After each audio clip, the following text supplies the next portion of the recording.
Hello and welcome to Anything Goes. I hope everybody's doing all right out there tonight. How are you, Jason? I'm good. I cannot complain. I am a little tired though. So I live in Texas, just outside of Dallas, and so we've been having some weather issues lately.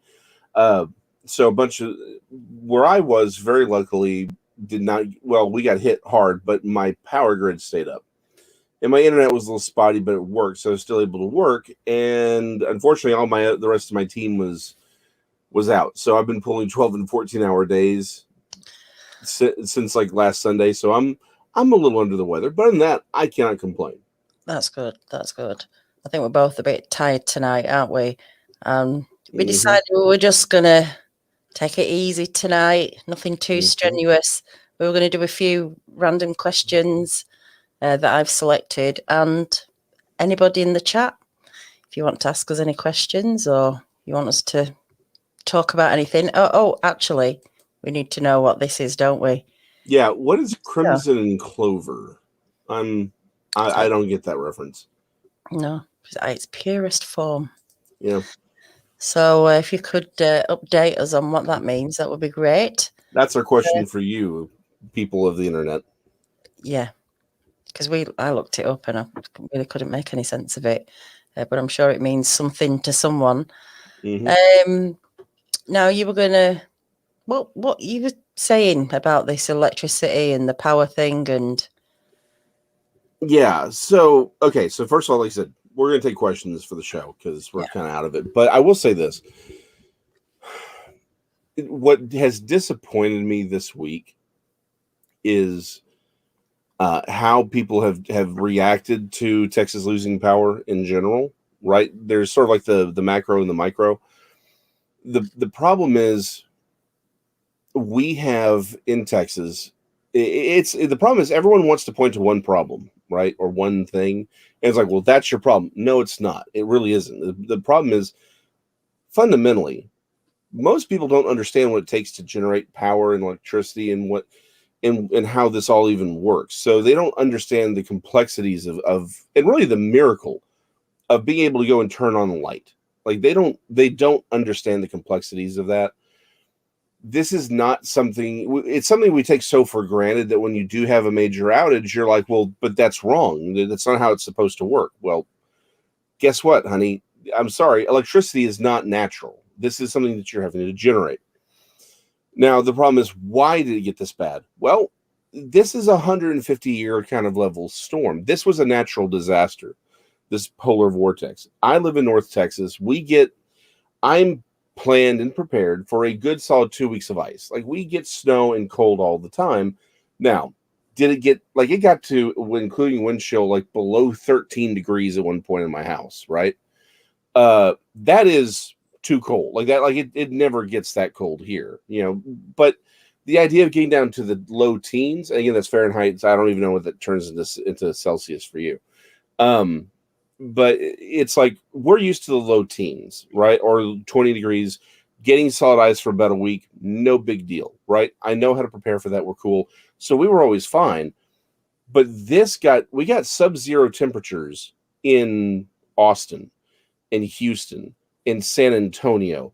That is insane. It would be like a heat for you, Daniela. That would be like a heat wave hitting you at like 115 degrees in Fahrenheit. It's insane. This is literally insane. And it's the entire state. And please understand, when I say the entire state, Texas is a big place. We are literally, like if you put America on the, you look at it, we are literally 1/3 the width of the United States. Now, it's only 23, 24 million people. I think you could probably argue we're up to 25 million now. But that's still a lot of infrastructure you have to have. And everyone needed power immediately. And there were things like federal regulations that actually prevented us from making more power for a certain time. Those things happen. But it's very, very complicated. It isn't just the one thing. Yeah, I'm going to tell you, yeah, I think our reliance on wind power for 25% of our power, that's insane. That is like, and the amount of time and energy we put into those resources have actually prevented us from putting resources in more reliable, far more efficient forms of power, like nuclear. I'm a huge proponent of nuclear reactors, particularly thorium, right? There are technologies out there that are very, very stable, very productive, and very efficient. I'm sorry, these wind turbines are not efficient. They just aren't. And this is a perfect example of why. We've spent all this time and money subsidizing the creation of these turbines, which is 25% of our usual power supply. Well, they froze, and people say, well, it's because you didn't winterize them properly. We don't have to. That's the point. This was a natural disaster. The point is, though, this is very complicated, and the fact that instead of saying, hey, let's actually work through this, let's figure this out, everyone just went nuts, and everyone's just yelling and just being jerks, right? I mean, a lot of it's like, guys, I get it. We're Texas, so as long as someone gets to dunk on Texas, that everyone loves it. But I'm like, guys, this is the first time this has happened. This is the first time Texas has ever had rolling blackouts. California gets them all the time, like during the summer. I'm sorry, it's California. You know it's going to get hot. So that's something you're supposed to be able to prepare for. You can't prepare for something that affects an entire state in ways that it's never happened before. It's like this was a natural disaster, and the fact it just seems like everyone's become so mean lately. There's no desire to understand anybody. There's no desire to try and reach out and say, well, okay, well, what does this mean? How does this work? It's just the immediate. If you can yell and make and it's all tribalism. That's all it is. It's just also disgusting. An inability to cope on the very basic levels. Yeah. And some people are like that. They've just no idea what it's like to manage with just a little bit or just do your best. And also that, like you say, it's a 1 in 100 year thing that's happened. We had a flood here a few years back. Never ever happened before. Exactly like that 100-year thing. We lost electricity for 2 days. Never ever experienced that. I actually loved it. I've got a wood burner. I could do a little bit of cooking on that. I had candles. I've got torches. Being a truck driver, I guess you need to have your wits about you. You live with the important stuff that you need in your truck, and you have to make sure you've got something for every occasion.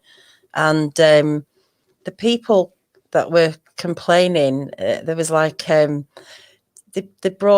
were trying to bring generators to help the city, basically.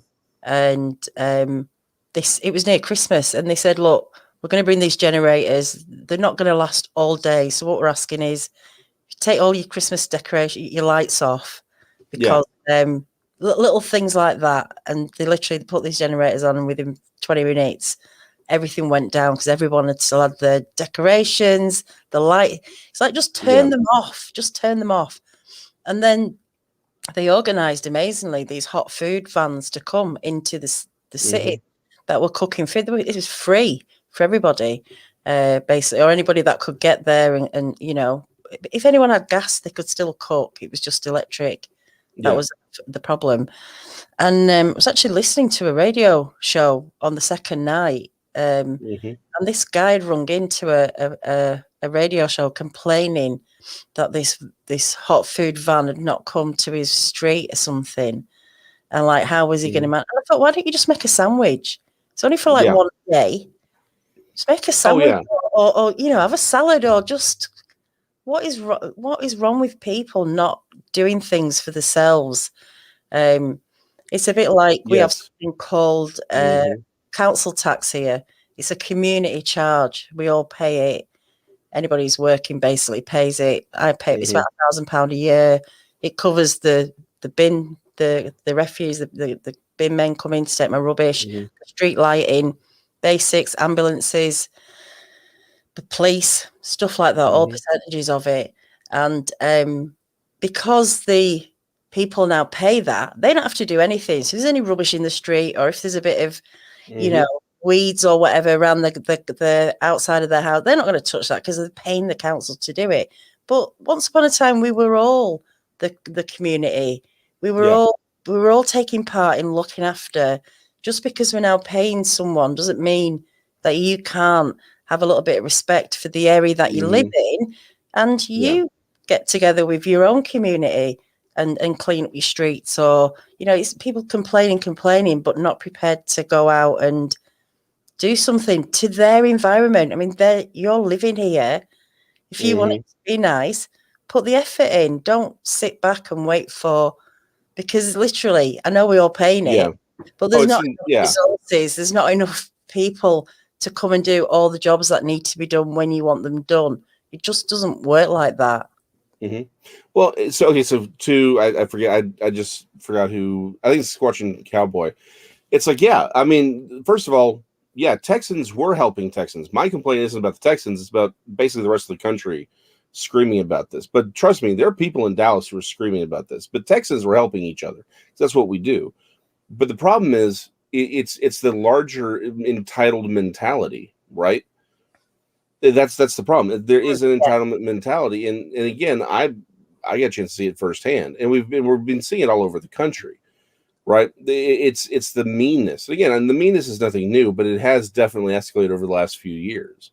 And part of it, I think, is absolutely the entitlement mentality.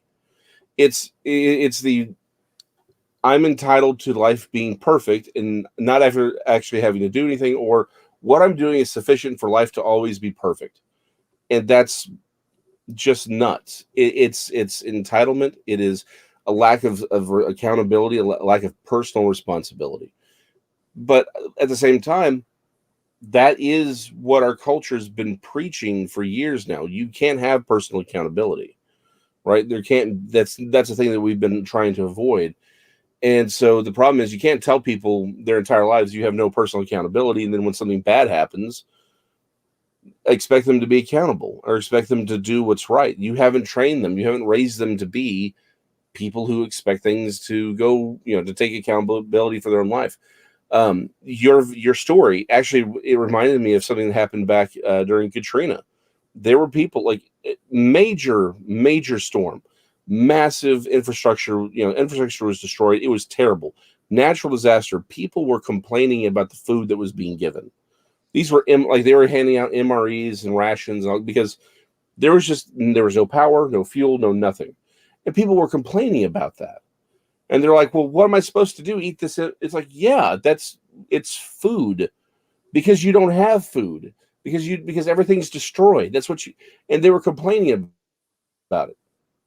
It is the lack of personal accountability, the lack of respect, the lack of gratitude, the lack of personal accountability, the entitlement mentality that we've bred in this modern world it's sickening, really.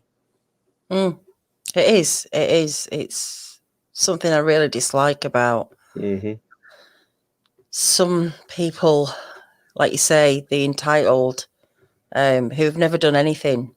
Yeah. This time, absolutely zero, and have been supported all their lives with benefits and stuff like that, and just don't appreciate. And but there's a lot of people out there who do care for their environment and will go out and do their little bit. And I wish more of us would do that because it would make a massive difference. But that's just people, isn't it? I think we need to give a shout out and some prayers and thoughts to Jean, because I know she's going through a tough time at the moment. She's losing a niece to cancer, I think. We were talking just before the show about losing people and how hard it is, and there's no words really, but I think we're all thinking about you. And sorry about what's happening. So what we're gonna do, we're gonna do some questions, weren't we? Yeah. And just have a bit of fun. What would your spirit animal be? Manatee. All right. Actually, so long story. Years ago, I'm gonna try to shorten it though. Okay. I'm trying to remember we made up this mashup animal that was a spirit animal for me, and it was at work. It was a manatee mixed with a glyptodont. I'm trying to remember what we what we called it. But essentially, it's some sort of hybrid chimeric manatee glyptodont combination. Sounds very complicated just even to pronounce. Could you not just have something like a fly? Oh, no. No. It's got to be something like a glyptodont manatee combination. That's So fair aquatic, so aquatic, shelled, ready for a fight, but would rather just sit around and eat. Yeah. Sounds all right. I think mine would be a bird. I do like birds. Kind of like What kind of bird? I'm Finch? not sure. No, probably not a finch. Probably a blackbird. Blackbird. Yeah. A female one, obviously. But yeah, I think it must be great flying, just looking at the world from above and getting to sit in trees and just flap about, tweet, you know, lay eggs. That must be interesting. But yeah, it's just a spirit guide, isn't it? I don't actually have to go through it. Did anybody? Oh, red-tailed hawk. Oh, we saw it in meditation. Yeah, I did that once. That's why I've got the thing with the bird. Birds always kind of appeared to me, so I kind of have this thing about birds. So I don't know. What do most people think about you? That is absolutely not true.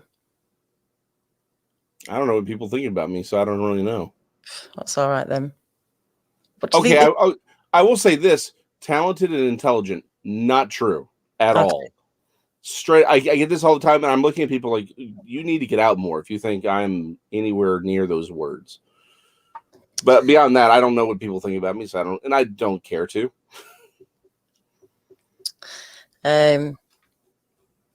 I don't know about me. I don't know what people think about me.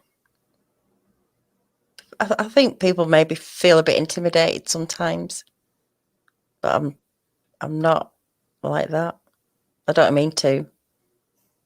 I don't know if that's the right word, but hello, Bigfoot Michigan Rab. Jason, speaking of birds, do you think they survived from the prehistoric era? I will say this only because I'm trying to figure out exactly what you're saying. Okay, so if you're talking about like pterosaurs, you're talking about like, are we suggesting that birds are descending from dinosaurs? Because I can see it coming from a couple different perspectives. I'm certain he'll respond, but let me say this. Things like pterosaurs, which are not birds, they're reptiles. Yes, they have survived. There are giant things like pterosaurs, right? They seem to have survived. We have plenty of accounts of giant birds. There's the legends of the roc from the Greeks, and I think the Persians had them too. So very, very possible. If we're talking about whether or not birds are descended from dinosaurs, I'm actually not of that opinion. I do think they are related, though. I think they were, again, I'm a creationist. I don't think that they evolved into birds, because we find true birds mixed in with dinosaurs. Like, that's not, there's not like, okay, here's all the dinosaurs, then here's all the birds. We find them blended within. I think the theropods are just different kinds of birds. They are clearly related, but I don't think one came from the other. So I think that they were. So, I mean, yes, I think birds did survive from. What we have, though, are the modern descendants of whatever was pre-flood. Absolutely. So, yeah. There you go, Rob. Actually, something I wanted to ask everyone, if they would just tell me where they're from. Because I know, I recognize the names all the time, but I don't know where everybody. Obviously, I know where Rob's from, but and you, and I know where Zach's from, and but I don't know where everyone's from. It would just be interesting to see whether you're all in America, England, or France, or wherever. Yeah, wherever you are, let us know where you are. That way the CIA can find you faster. Yeah, we're gonna get on it now.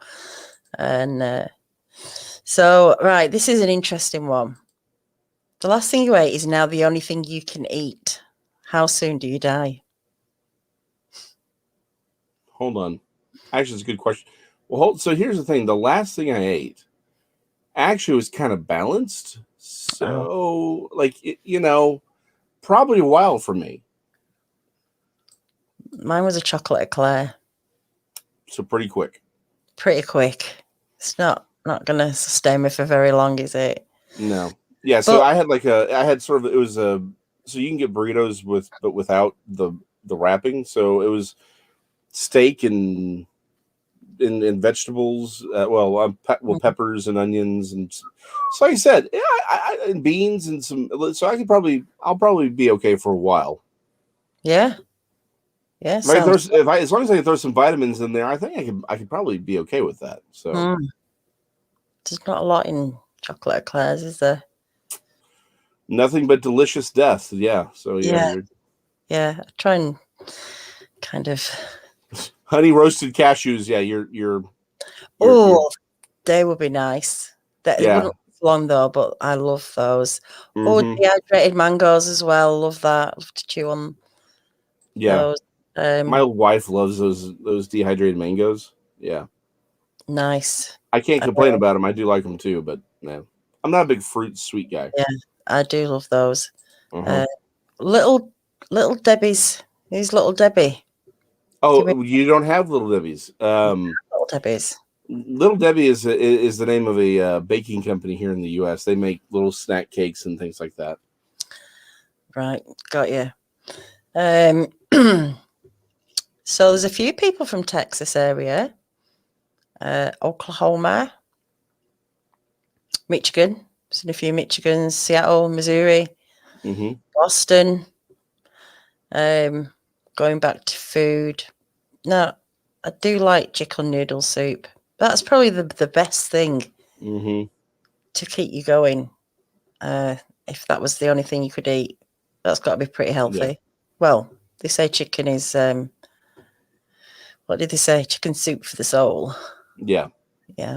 Although I will say this, though, the only thing about it is that we're only starting to learn really how important, like, fats are. There's not a lot of fats in it. Like, we're really having to rethink so much of what we eat, though, isn't it? Like everything we grew up being told is fundamentally wrong.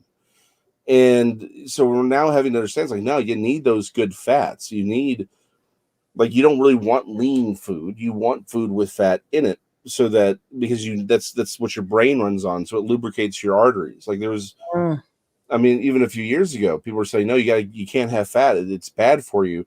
And then this doctor came out, again, we're getting old, so who knows, maybe it's 10, 15 years ago now. But he's like, no, I'm seeing all these heart attack patients coming in, and their arteries are, the reason they're failing is because they're all raw. And he was the first one to start figuring out, and it's like, no, you need those fats, because the fats are actually used to, not just a source of nutrients, but also kind of keeps everything pliable and soft, and that these grain-heavy diets are actually terrible for you. Keto then, I guess, isn't it? Where you can have good fats. And see, the eclair wouldn't be too bad. It's got the cream, but obviously not the dough and the chocolate on top. The chocolate and the stupidly high amount of sugar that's required to make chocolate taste good. Yeah, exactly. You need a lot, don't you, as well? I love a cauliflower crust for my pizza. I've had some spinach before tonight. I love spinach. So one thing I will admit, I love a good spinach calzone. Spinach and spinach calzone. And calzone. It's a calzone here, lady. Okay. Yeah, but no, it's sausage and spinach. Oh, that's amazing. I love it. A bit of chili as well. You see, are we getting it right here? I mean, when I say chili, I mean the hot, dried chili. Okay, so we would call those like roasted red peppers. Yeah. You're talking about like the dry stuff that makes it spicy. The dry stuff. Hot. Not like chili con carne. No.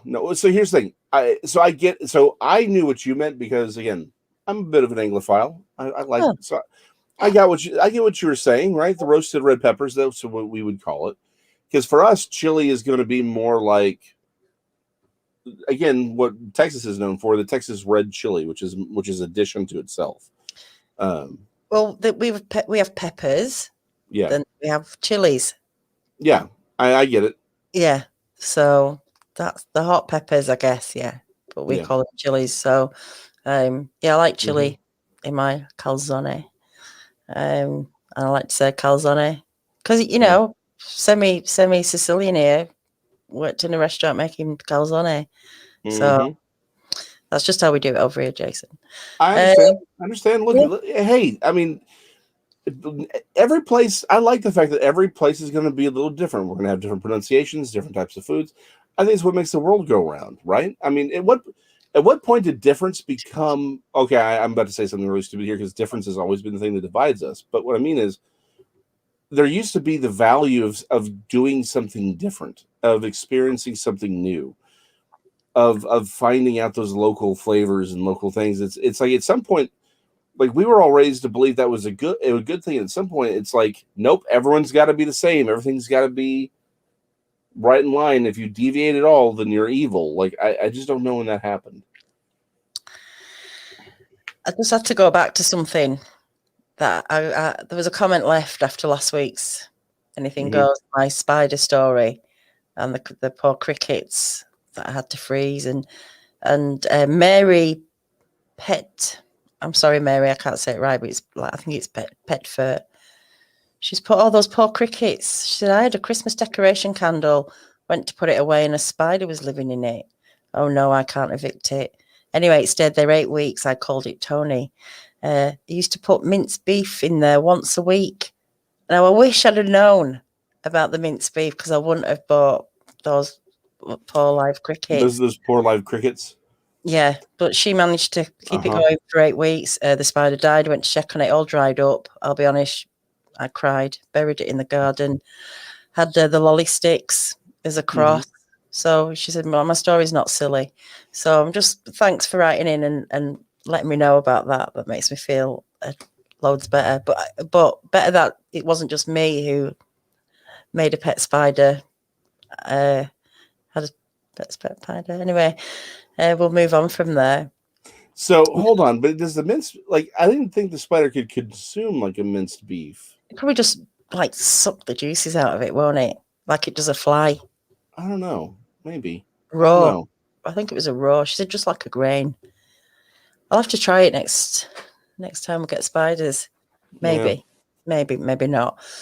Kevin, I'm a bit confused. Are you eating an actual golden eagle with brown beans, cornbread, fried taters? I do like fried taters, but I'm not sure about the golden eagle. I think that's a spirit animal, and because he's in Oklahoma. Oh, sorry. Yeah, getting tired. All right, little Debbie's there. Sorry, I'm just going through to see if anyone else has mentioned any food, or before we go to the next question. The Sphinx look like Kentucky Fried Chicken. Do we like Kentucky Fried Chicken? Oh, absolutely. Who doesn't? Oh, do they treat the chickens well? I don't know. The chickens are ever treated well. That's it.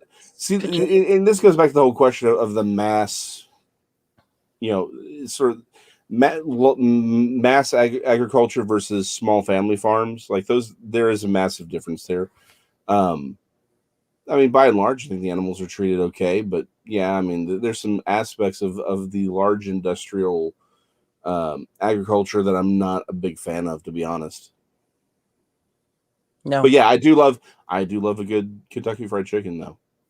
Oh, mac and cheese, hot dogs and mac and cheese, but definitely mac and cheese. Although, okay, so weird thing about Kentucky Fried Chicken, I have heard that specifically the company Kentucky Fried Chicken in Japan, I don't know what they do differently, but apparently there's something different about the KFC in Japan that is actually like the best KFC in the world. Oh, right. I don't know what it is, but what they're doing, but apparently it's like the best. Again, pizza, mac and cheese, two top foods. Again, you're not going to live terribly long. Although I think if it's just the idea of pizza, not a very specific, like say pizza, like if it's just you have to eat pizza, you can probably live a long time on that. You just have to be careful about how you did it. If you had to do the cauliflower one as well, that would be pain making that all the time. It's not a pain, but there's a bit more effort into it than. Sorry, I don't mean to keep just staring at the thing. Spiders don't live long, no, but it depends what you feed them. Maybe could be. That's true. I don't know about big spiders. I think people. I don't know how long they. Crab boiled broccoli. That's interesting.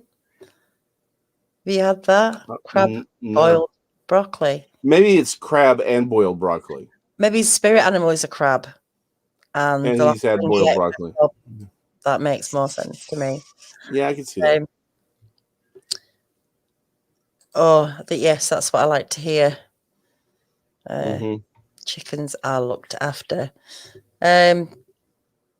Right. Now then.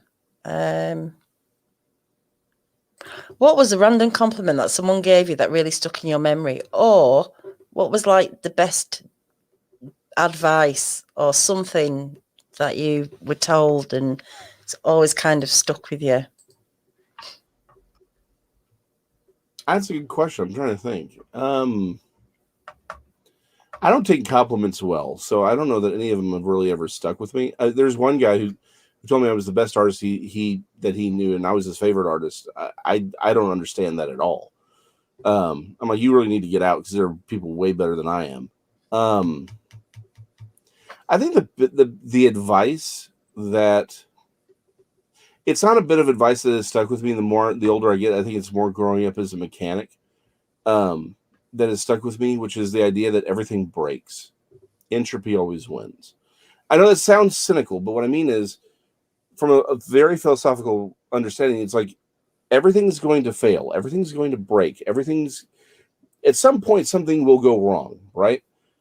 The best way to live your life is just to accept that truth and work your way around it. It doesn't mean you can see it as pessimistic or you can see it as realistic, right? Again, I'm prepared for 2 weeks of weather because that's what I know that's what's going to happen. There's always tornadoes. We have hurricanes that will come up as far, by the time they hit Dallas, it's not bad, but it doesn't mean we're not going to have flooding. It doesn't mean we're not going to lose power. Things are going to break.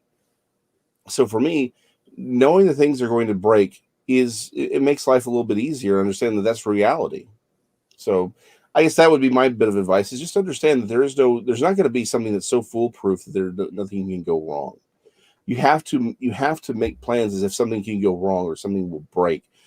Because if you don't, then when they do go wrong and they do break, then you're SOL. And I think that's where a lot of people have found themselves. So just thought. I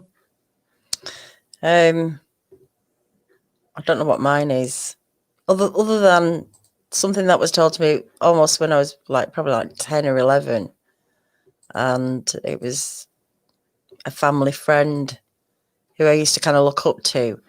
But he always used to say to me, "You're more stupid if you don't ask." Yeah. And that is a really good thing to know, that you should always ask. Never just take something. And I'm not talking about Bigfoot and blah, blah, blah. I'm just talking generally. You should always ask. If you don't know something, just ask. Never just take what people are saying, because you might be surprised what you find out. If more people did that, I think the world would be a much better place. Yeah, definitely. Bigfoot, Michigan, Rob, no. Kentucky Fried Chickens there is no beakless, legless, or 8-legged. Oh, it is, isn't monstrosity. That's not true. I actually happen to know people who they get 4 wings. Yeah, no, that is not true. They're normal chickens. 3 for £1 here. Yeah, no. They're normal chickens. Now, again, but here's the thing. Everything we eat has been bred to produce more meat, right? That's just, if you go back and you look at what does a natural untouched chicken look like that hasn't been bred, they don't look like what you eat. Cows, you go back and you look at what the original cows look like, they don't look like anything like what we eat. Apples, natural unbred apples, they don't look like apples. They just don't. Unbred apples? Yeah. Do you breed apples? Oh, absolutely. Why do you think we have so many different kinds of apples? We've I would never have used the term breed, that's all. I would have used that in another sense. I understand, but they're different. Right. There's a husbandry involved to create new, more productive apples. Okay. Right. I Yeah. didn't know it was that technical.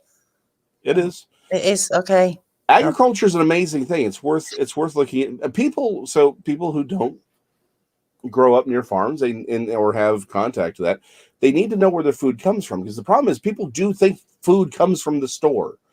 It's like, no, they don't. It's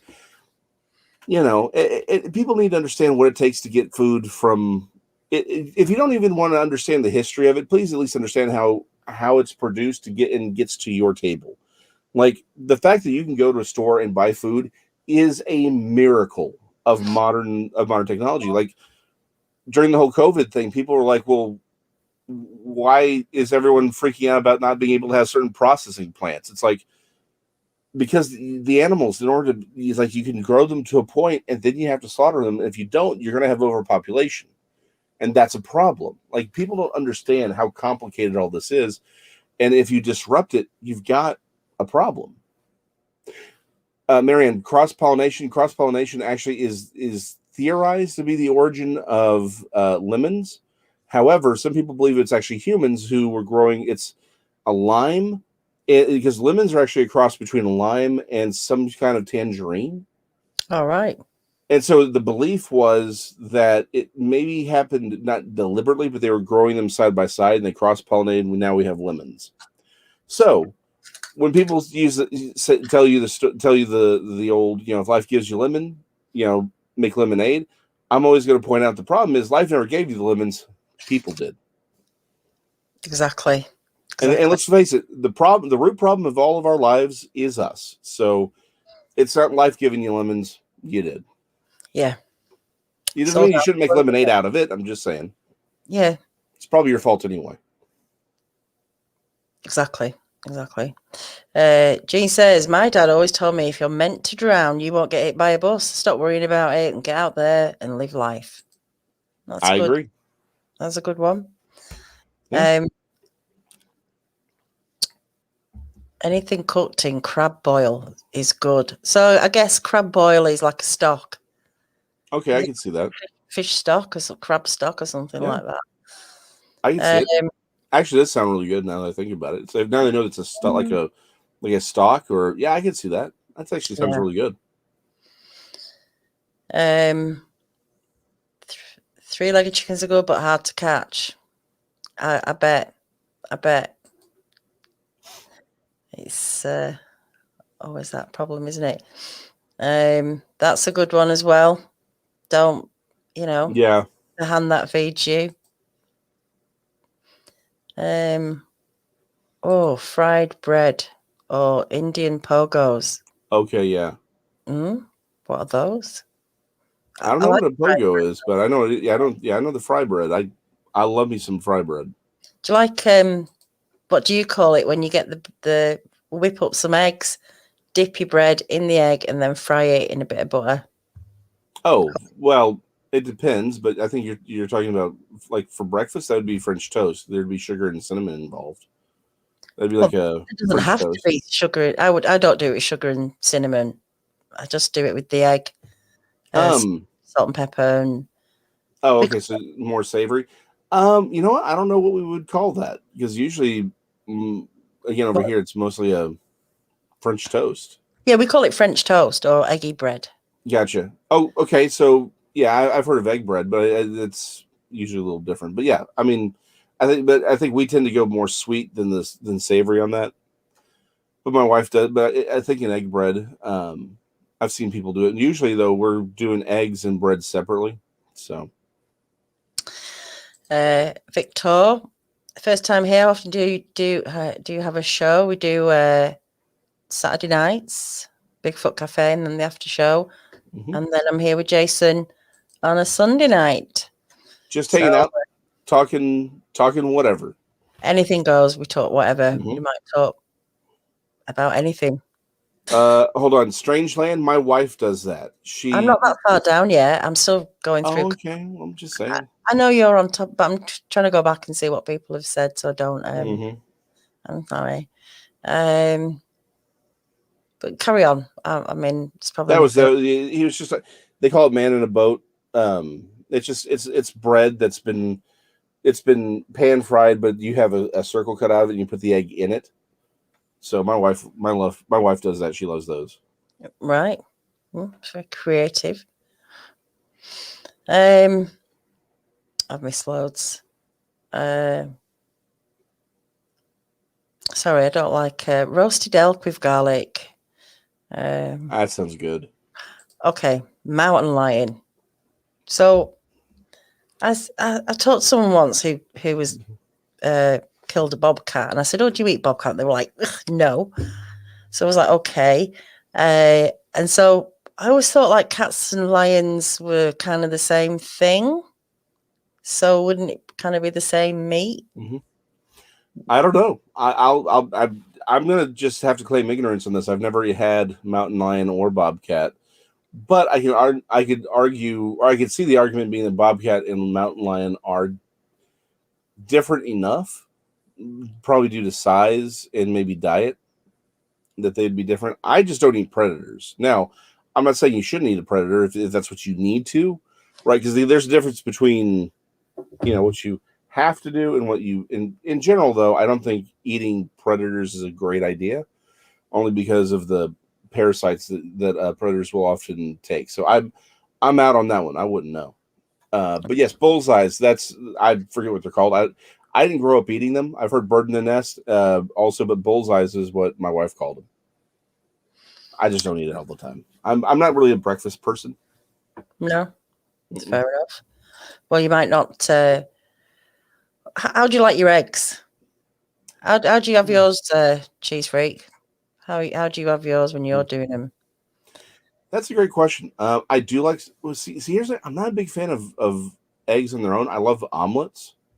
But like eggs on their own don't really sit well with my stomach. Like I said, I'm not really big on breakfast in general. So omelet. I'm more of an omelet kind of a guy, but I'm actually not about my eggs overall. Yeah. You don't have to have your eggs for breakfast, though. You can have eggs. I mean, I have eggs whenever. Whenever, yeah. I like poached eggs. It's probably my favourite. But I do like omelettes as well. Right. Let me see. Hot dogs wrapped in fried bread and fried. Oh, that's what a pogo is it? I've never heard it called a pogo, but yeah, I know what you're talking about now. Yeah. Oh, those are good. Yeah. Oh, fresh fried donuts. Oh, yeah. Still warm. Nice. Okay, so my favorite kind of donut is the cake donuts. The cake donuts. Yeah. Right. What, like with cream and jam and stuff like that in them? Oh, no. They're just... Okay, so you know what a glazed donut, the consistency of a glazed donut, it's real thin, It's real light and fluffy. Like it's sort of like a cake batter. There's a different kind where it's not usually it's uncoated. Sometimes they're powdered sugar or they put cinnamon on them. But it's just a donut, and it's like a cake batter. It's very dense, and it's all there is to it. I love the simple plain cake donut. I'm weird. I'm simple. Sounds good to me. Deep fried smoked sausage. I've never heard of it. I've never had that. Smoked sausage, but never deep fried it. Some interesting dishes. And how do we get what we're getting onto food? This is the last thing people are eating. And that's all they're going to eat. Egg sandwiches, right? You have to get boiled eggs, do you mean, or fried eggs? I like to boiled egg, mash it up, maybe a bit of mayo, and make some egg sandwich.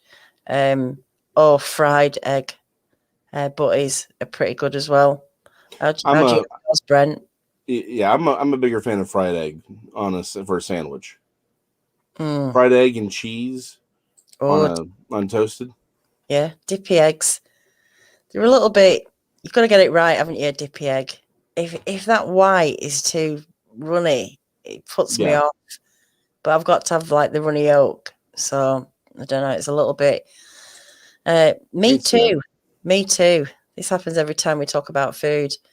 I just have to go and eat, which is really bad because it's nearly like 1 o'clock in the morning. Not the best time.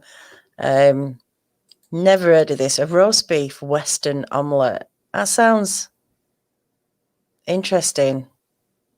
No. It depends. So I know what he's talking about, and there's a bunch of different. The problem is there's so many different versions of it. Yes. But yeah, no, I'm a big fan. You throw an omelet where you've got particularly crunchy potatoes, like crunchy fried potatoes in there. Real like roast beef or some real meat in there. Some. Again, the Western omelet usually has like salsa and other things in there. I'm all about that. I'm all about it. Ham, though, I gotta admit, man, you throw some ham in an omelet, I'm there. Yeah, nice, nice. Now, what are fiddleheads? Steamed and then seared up with thick cut bacon. Fiddleheads? I don't know. Asparagus? Are we talking about asparagus? Maybe. Hold on. I say asparagus. You say fiddle. Well, okay. So you're saying asparagus. I'm thinking fiddle. I'm thinking fiddlehead is going to end up being some kind of a cut of meat. Hold on. Fiddleheads with cut bacon. Why would it be meat with bacon? I don't know. Could be right. Okay. First of all, why would something be better wrapped in bacon? That's a stupid question. Everything is better wrapped in bacon. Okay. Hold on. Oh, sorry, Brent. Yeah, exactly. Sorry. Oh, his power's going to fail. I just saw that. His what? Oh, it's a veg. His willpower, not his power. Oh, just willpower. Oh, okay. Yeah, I get you. So apparently, fiddleheads are a type of green. Yeah, it's the greens are furled fronds of a young fern harvested for use as a vegetable. Right. So on a fern, right? They have the frond, the fronds. So what it is it's a new frond, and it's before it's unfurled. So everything's all soft and green, and that's what a fiddlehead is. Interesting. Right. Again, I'm a Texan. I don't have these, so interesting. We're learning something new. Yeah. See, that's what I love about this show. Anything goes. So we start off complaining about or talking about power and how people get it, and but then we ended up learning about chickens and we're learning about food. I didn't know what a fiddlehead is, right? No. Yeah. I have no idea.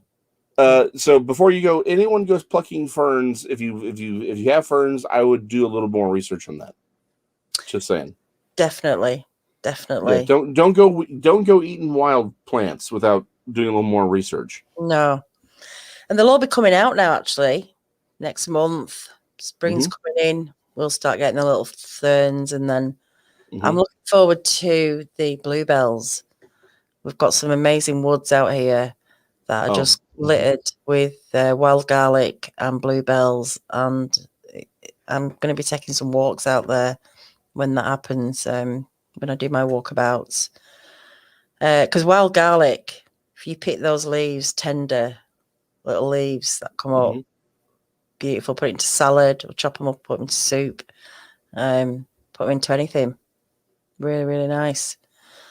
German fries with country ham and toast. I love German fries. I can do that, yeah. Yeah, definitely. No, I do like frog's legs. I've not had them for many, many years, but I had them in like a tomato sauce. My dad used to make them. I've never had them. It's on my list, though. I need to. Just like chicken, maybe a bit tastier even. Really? Bit more fishy. Not kind of fishy, but meat. Chicken, but not. It's the meat. It's meat texture, just like chicken, and kind of tastes a bit like chicken. But I think maybe because I had it in a sauce, maybe there's not a lot of taste to them. So with the sauce, they kind of tasted like a chicken. Gotcha. Yeah. I do love some alligator though. Alligator tail. Oh, yeah. But what is that? What is that like? Tough, or does that have to be cooked a lot, or what? No. Well, I don't know. I don't know how if it's tough in general, but again, I've always had it. I've only had it a couple times, but I liked it when I had it. So I didn't prepare it, so I wouldn't know. But I like it. Hey Gary, Western omelette has to have hot pepper in it. I noticed you guys like your hot pepper over there. Yeah. Yes, we do.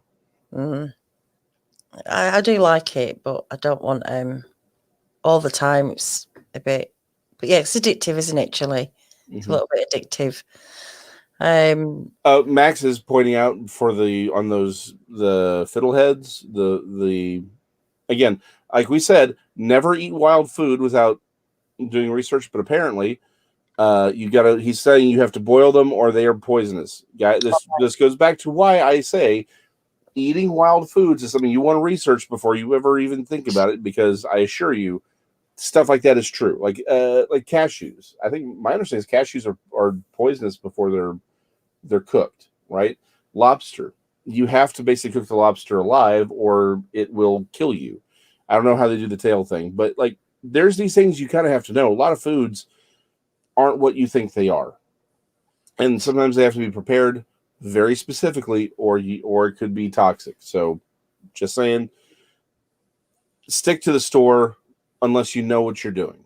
Otherwise, again, learn about what you're doing before you go do something. If you want to go pick these fiddleheads, great, but do look into it more, because things like that can be, don't lose your life because you decide to try something new, right? Just do the research first.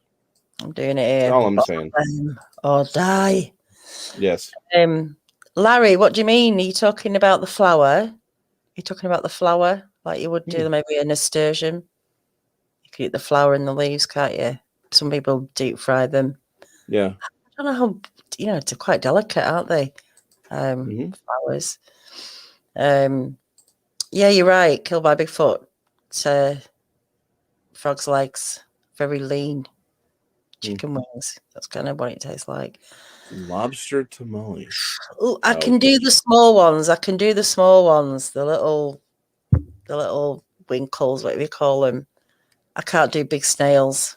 Escargot. Okay, so here's my problem with escargot. I like escargot only because it's dipped in it's basically flavorless, but the only reason it tastes good is because it's dipped in garlic butter. I'd eat my own head covered in garlic butter. So it's like I don't know that I need escargot to eat garlic butter. It's like it seems because really the escargot is just the protein that makes you feel okay about eating the garlic butter. That's all I'm saying. Like at that point, the snails seem like a lot of fuss. Just get a bland fish, right? Or scallops or something. I'm just saying. I'm not saying don't eat them. I'm just saying it's the garlic butter that makes escargot worth eating. So that's it, isn't it? It seems like you're being fussy just to get some good garlic butter. That's all I'm saying. Yeah. Yeah, that's a good point, that. Just let them... it is fishy, chickeny. I'm sorry. I can't describe it any other way. But yeah. I get you. Sorry. I'll go for the hamburger as well. Well, same thing. Well, so here's the thing, right? I'm all about it. But like the more I've watched this, I think it's Tasting History with Max Powers. Not Max Powers, dang it. It's someone else. Now I'm just seeing Max's name all the time. Now I'm like, oh dang it, it's something else. Yeah, it's good. It's caps if you're taking over the exactly. Chat. Well, so that's the thing though. But it's Tasting History, and he gives you all these weird things, and I'm like, that sounds really cool. But like flamingo tongue, like he hasn't cooked it up, but that's a thing people used to eat. People used to eat hedgehogs. Like we're spoiled because we eat a very limited diet.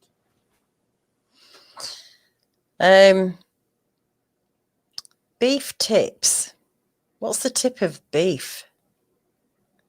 You know what? I actually used to know the answer to this, but I know he's talking. I know what they're talking about. Yeah. But gravy over mashed. I love mashed potatoes. If I recall, it's the part where if I remember, a beef tip is part of the rib. Oh, right. But I may be wrong on that. I'm not an expert on cuts of meat. Because here's the thing, I'm usually getting ground chuck. I grew up with the son of a mechanic. Like, we're not, like, I know what a steak is, but by and large, I mean, I'm getting the cheap stuff. Fair enough. A coleslaw topped with tomatoes, avocados, and Thousand Island dressing. That would be nice on a jacket potato with lots of butter, I think. Yeah, I'm not a big fan of avocados, but I will say this: in certain dishes, they are very good. I'm okay with that. Okay. Yes, me too. This is barbecue beef sandwich. Oh yeah, that doesn't get any better than that. Coleslaw on it, yeah, that's nice. Mm-hmm. That's nice. I'll do that. That's one of the few things I'll put coleslaw on. Like, normally, I'm a coleslaw on the side. Again, Texan coleslaw goes on the side. It's a side dish, and I love me some good coleslaw. Like, there was this one barbecue joint. It was right next to where my dad's shop was before he moved down the road, and it was called the Barbecue Pit. It had the best coleslaw I've ever had in my life. It was amazing, because usually coleslaw sometimes you put too much mayo in it, sometimes it's not enough, but they had this perfect sort of ratio, and it wasn't just mayo, it was something else. Like, they put some other things in there that really just made it perfect. But yeah, good barbecue, good with a good robust barbecue sauce on it. Oh yeah, nice. I'll do that. Yeah, I like my coleslaw quite thinly shredded. I don't like chunky. They do chunky. I don't like chunky. There's something about textures and tomatoes. I can't eat quarters of tomatoes. I have to have tomatoes sliced. Don't know why. I'm not a fan of tomatoes in general. I find them very rich. Yeah, for me, it's maybe a texture thing. Yeah, texture thing. Now, Arctic char. How do you have that? I know it's straight from the ocean, but how do you cook that? Do you just grill it with some lemon over the top, or do you do something special with that? Most fish over here, at least in Texas, are pan fried. Although I have a friend who smokes salmon. Oh my gosh, I love me a good smoked salmon. I'm you know what, I gotta admit, I'm a lox and bagels kind of guy. I love it. With a good schmear. Like, I'm there. I'm all for it. Yeah. Oh yes. Now this is another excuse to have garlic and a creamy white wine. Just get some mussels, and then you can have it and dip your bread in. Some people like it with tomato sauce, but I like it with like a white wine, cream, garlic, parsley. I could just eat that now, actually. So I've seen, I saw Audrey and Jamie. They were talking about eating seal. That is actually something I'm interested in, because I hear it's very rich and fatty, and I'm all about that. Like, it's supposed to be a dark red. I'm all about that. But I would never eat one unless I was, with the actual Inuit, and that was the situation, because you just can't breed them enough. I do, however, I wish someone would find a way to farm manatee, because I want to taste manatee, because it seems like it's surf and turf at the same time, and I want to see what that tastes like. Apparently, people used to eat them all the time. They said they were good. I mean, they're a sea cow, right? It's the sea cow. We got to find a way to farm those. So, just saying, manatee, sea cow, surf and turf. Do it. Strangeland. His father loved cow brain and cod's heads. I can see that. Yeah. My dad will eat everything on a fish head. Literally, he'll eat anything. All those bits that you don't want to eat. He always says it's the best bit. Yeah. So, Short ribs. Oh yeah. Yes. Yeah. Love them. Hold on. Now I'm wondering beef tips. I think beef tips and short. See, we're learning about fiddleheads and hold on beef tips. Hold on. Beef. You have a look, and I'll keep going through the Yeah. slow. Oh, love meatloaf. Oh Love yeah. meatloaf. My mum used to make great meatloaf. She used to put used to flatten it out and put slices of ham and maybe mozzarella and a boiled egg, and then roll it up, and then roast it, and beautiful. Don't mind a bit of cow's tongue. Okay. Oh, I love lingua. Like that. That's lingua. Yeah, Don't what's come between me and lingua. I'm all about it. I'm all about it. It's the most tender part of that cow. Like I'm all about it. Okay, so beef tips are the tender parts of the tenderloin at the top, or they can be the sirloin tips, and they're also sold as stew meat as well. So it's sort of a so it is the tip of like the tenderloin. right? Okay. So there you go. Cod tongue. I mean, how big is a cod's tongue? You know. I don't know. That's I just saw Patrick Ford. What's he put?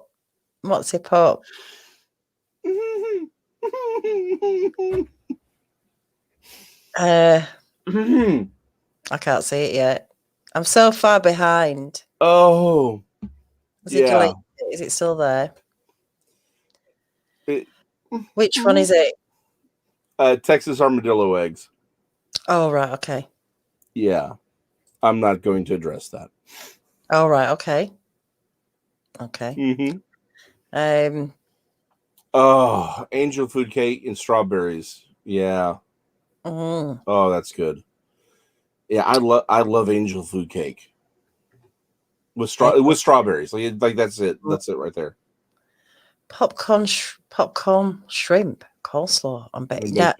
Yeah, we have here. It's called potted shrimps, and it's the shrimps that are caught in Morecambe Bay over here, set in butter, and you just whack that on top of your baked potato, and it's just beautiful. Although I don't think that means on top of the baked potato, like you've got the baked potato, then you have because popcorn shrimp to me, and again this may be a regional thing, are the small popcorn that have been fried.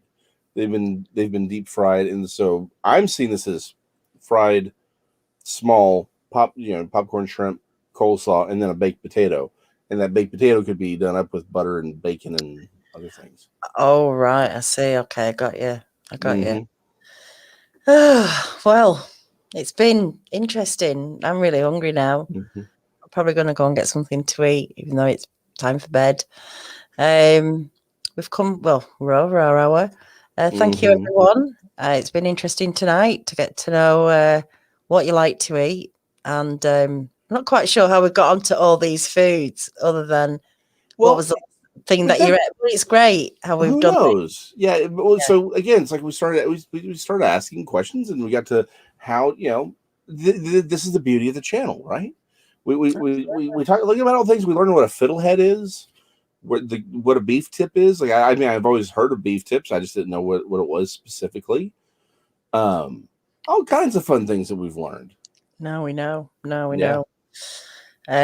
Oh yes. Oh, Patrick, just stop it now because I can't take any more. Guys, thanks again. I'll see you next week. I'll be over on Bigfoot Odyssey on the Researchers Report on Wednesday, and obviously back here for the weekend for the Bigfoot Cafe and Anything Goes and the Late Show. Hope everyone has a great week, and hope you have a good week, Jason. I hope so as well, but I'm optimistic for you as well, Daniela. Are you? And everyone, I am. You know what? I think we should always face the next day with the optimism that it's another 24 hours, and if it's a week, then however long that is, I forget. Of opportunities to do something good. Definitely. I think you should do a little bit of something every day that makes life worthwhile, because you never know what's around the corner. And yeah, that's it. Just go eat good food as much as you can in case anything happens. At least you'll, die on a full belly if you do get hit by that bus. But Exactly. until then, I hope you're all back here next week, all in one piece and safe and sound. Until then, everyone, have a good night. Bye-bye.